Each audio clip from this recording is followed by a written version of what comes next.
죽어가던 여인의 저주가 600년의 시간을 뛰어넘어 한 가문을 몰락으로 내몰았다.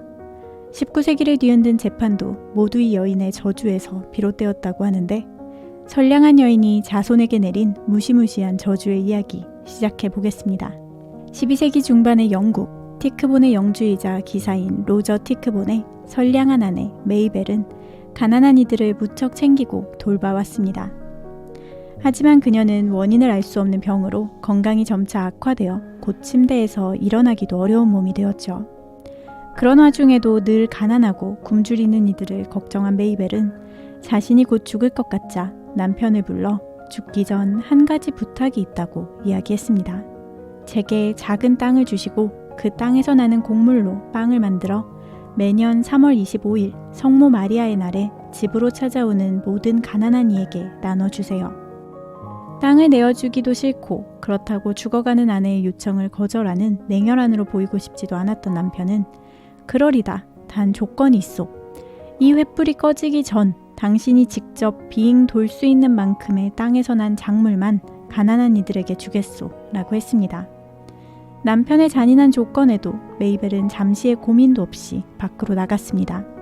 소식을 들은 영지민들이 모두 나와 지켜보는 가운데 메이벨은 한 손에 활활 타오르는 횃불을 쥐고 후들후들 떨리는 다리로 최대한 빨리 멀리 걷기 시작했죠.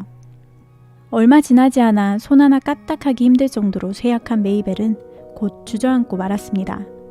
하지만 그녀는 포기하지 않고 온 힘을 다해 무릎으로 땅을 기어나갔고 결국 23에이커의 땅을 돌 수 있었습니다.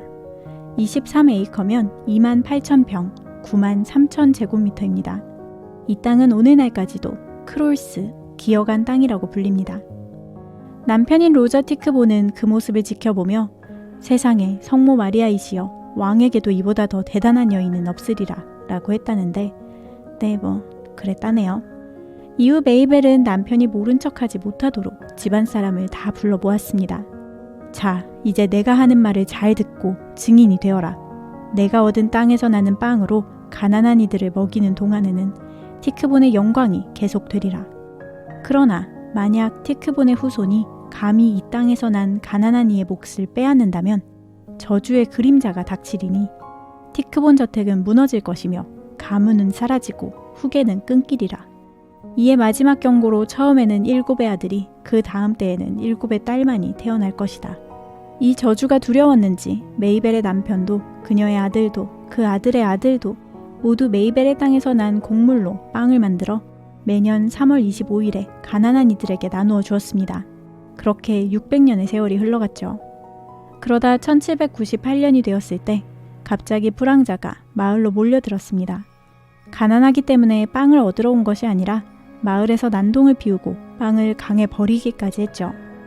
이에 영지민들이 불쾌감을 호소하자 그렇잖아도 매년 가난한 사람들 먹이느라 나가는 지출이 부담스러웠던 제7대 준남작 헨리 티크본은 불황자들의 난동을 이유로 1799년부터 티크본 빵 나눔을 취소해버렸습니다. 그러자 메이벨의 저주가 시작되었습니다. 1803년 행사가 취소된 지 4년이 지난 어느 날 메이벨의 예언처럼 저택의 한 부분이 갑자기 무너져 내렸습니다. 하지만 이때까지만 해도 그냥 낡은 저택이라 그렇겠거니 싶었죠. 다음은 7 아들과 7 딸의 차례죠. 행사를 취소한 제7대 준남작 헨리 티크본은 총 7명의 아들을 두었습니다. 그의 뒤를 이은 제8대 준남작 헨리 조셉 티크본은 총 7명의 딸을 두었고 아들은 하나도 없었습니다. 7 아들 중 둘째인 벤저민은 결혼하지 않은 채로 사망했고 셋째인 에드워드는 형의 후계자가 되었지만 아들이 고작 5살에 사망하면서 다음 후계자는 넷째인 제임스 프란시스가 되었습니다. 다섯째인 존 마이클은 미혼인 채 인도에서 사망했으며 여섯째인 조지는 3살에 사망했고 일곱째인 로저 로버트는 자녀가 생기지 않았습니다. 심지어 티크본 가문이 사라질 거라는 말도 맞은 셈이었습니다. 셋째 아들인 에드워드가 준남작 자리를 받기 전 사촌인 엘리자베스 도티로부터 도티 가문의 땅과 재산을 물려받는 대가로 성을 도티로 바꿨으니까요. 첫째 형은 딸만 7이고 자기를 물려받아야 할 자기 아들은 5살에 세상을 떠나자 저주를 철석같이 믿게 된 에드워드는 허겁지겁 형에게 달려가 저주 때문에 집안이 망하게 생겼다고 설득했고 형인 헨리 티크본은 1836년에 빵 나눔 행사를 다시 시작했습니다. 그럼 이제 티크본 가문의 저주는 끝났을까요? 아니요, 아직 저주는 한 명의 희생자를 남겨두었습니다. 빵 나눔 행사를 재개하기 전 집안에 태어난 마지막 아들이자 메이벨 남편과 이름이 같은 로저 찰스 티크본이 풍랑을 만나 영원히 실종되었거든요. 훗날 12년 만에 로저라고 하는 이가 나타나 사기인지 아닌지를 두고 19세기 영국을 반으로 갈라놓는 거대한 법정 싸움이 벌어지기도 했습니다. 그건 위의 영상을 참고해주세요. 행사가 다시 시작하고 3년 뒤에 태어난 알프레드는 저주에서 벗어나 티크본 준남작 자귀를 받았고 그의 아들 헨리 역시 자손을 두었습니다. 이후 제14대 준남작이었던 안토니 조셉이 아들 없이 1968년에 사망하면서 오늘날에는 사라진 자귀가 되었습니다. 가난한 자를 위한 선한 희생 덕분인지 앞날을 내다본 저주 덕분인지 티크본 저택에서의 빵 나눔 행사는 현재까지 이어지고 있습니다.